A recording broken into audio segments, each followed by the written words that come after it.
Okay, we're live. Hope everybody's having a wonderful week. It's right smack dab in the middle. And it doesn't feel like it. It feels like it's only the second day because, well, I didn't work on Monday. I was out of town. So if you weren't working on Monday, here's to you. This is a short week. I love it. Okay. I think they should do 3-day weekends, like once every 6 weeks or something for the schools and for businesses and things, so people could have just that long weekends, because the week before it, you're encouraged because you're like, oh my gosh, just this many more days until my long weekend. And then the week after, it's short. You just look up and the week has flown by. So I think they should do that more often. I don't know who gets to decide that, but I think it should happen that way. Okay. I'm Jenny Scott, and this is Wellness Wednesday in Fully Charged Mamas. And we are talking about how to not be so tired, how to feel less worn out, less exhausted physically. And last time we talked about drinking water first thing in the morning. And I really was hoping that y'all would post pictures of your big giant cups, because we also need to be drinking all day long. So if you are feeling worn out and dragging in the day, like you just don't have enough energy, and you are not drinking a big glass of water first thing when you first wake up, and you're not drinking enough water throughout the day, then go do that. Believe me, it helps. It really, really, really helps. All you have to do is Google hydration and energy, staying hydrated and feeling energized, and you will find lots and lots and lots and lots and lots on it, because they're absolutely okay. But assuming you're already doing those things that we're going to talk about today are things that we can do at bedtime that will help us get a better night's rest. Even if you're not getting as many hours as you like, we can make those hours count more if we're sleeping more soundly. And so I think you should get a pen and paper handy, unless you're really good at remembering this stuff, because you're going to want to, sorry, I got an itch. You're going to want to do these things, remember to do these things, and this is not necessarily you do it one night, and then the next morning you wake up and you're like, oh my gosh, Jenny was so right. I feel like a new woman. It may not be like that. These are things that sort of take some time to adjust our sleep patterns and how we approach bedtime, and how we have to train our body, okay, to go to sleep at the right time in the right way. And there's some things that we know for sure from research that keep us from sleeping well. We're actually going to be talking about that today some, and then also next week we're going to add on some things that we can do in our physical space to help us get a better night's rest. So the first thing, and this is something that you may have heard, but it is so hard to do, especially when we're busy, and it is no screens before bed.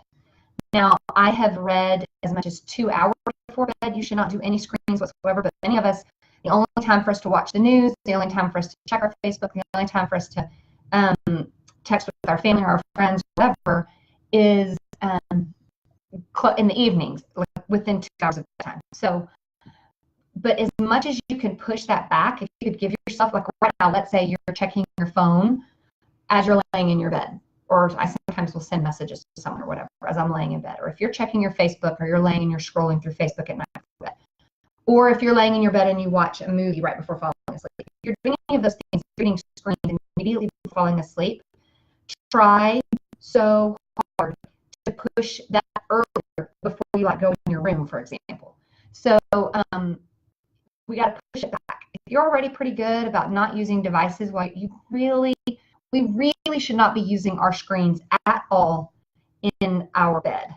Okay, and that's hard because sometimes Brandon and I like to. That's when we can watch a movie or something. Is especially on a weekend or something, we'll lay in bed and put something on the iPad.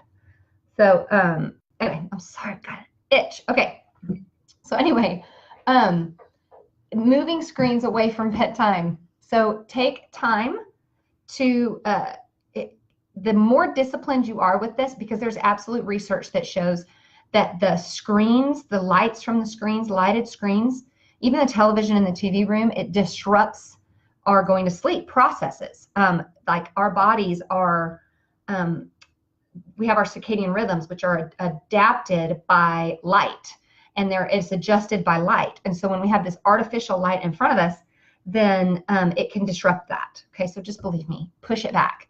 Make this one change, give it a week, and see if it doesn't make a difference. If you cannot do screens 1 hour before bedtime, and this is true for our kids as well, we really will find that we go to sleep easier and that we sleep more soundly. Okay, so that's the first thing, no screens.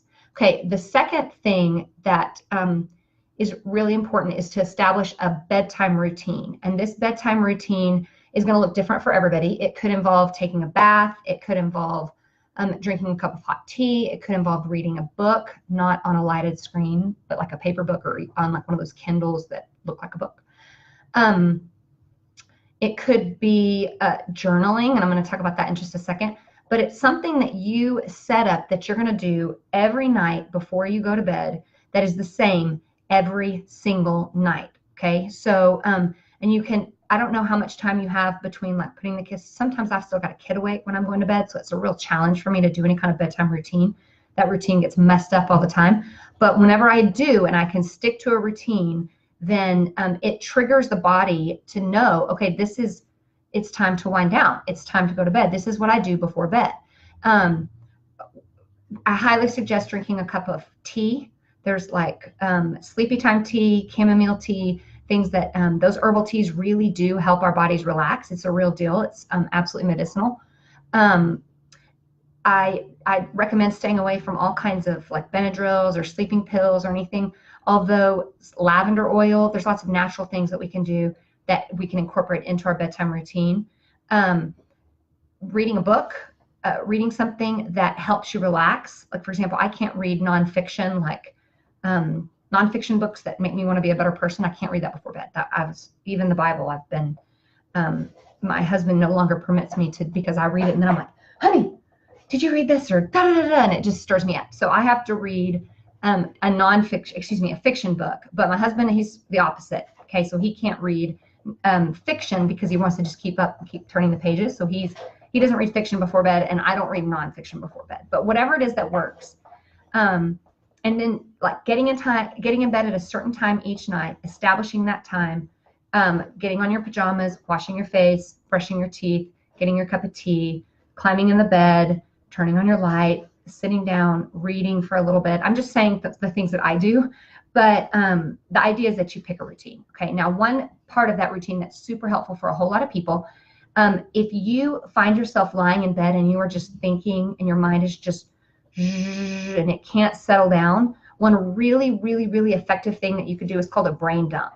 And I have brain dumps in different times of my day.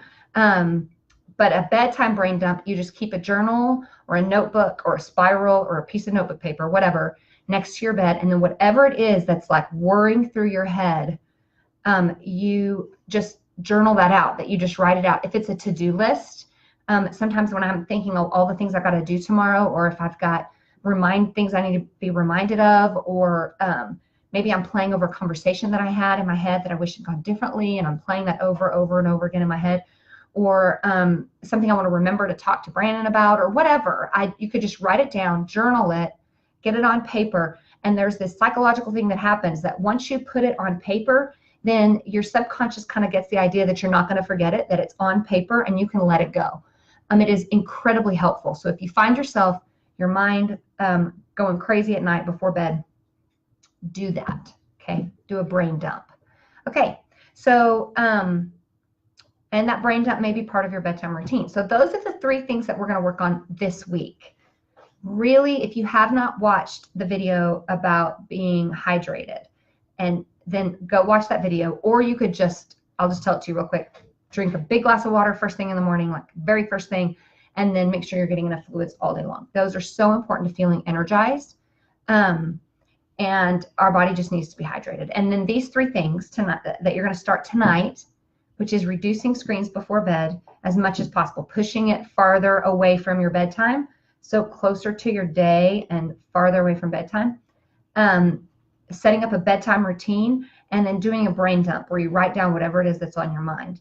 Try that this week. Do it every day for a week, and just see if your body starts going to bed a little easier, if it's easier to settle yourself down so that you can get, and sometimes we're so exhausted that we put our heads down and we fall asleep, but we sleep fitfully.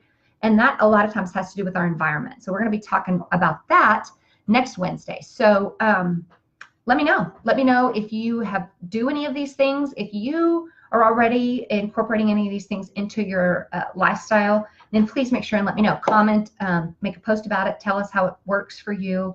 And I really want to see pictures of your big, mine's a little glass because I just filled it up.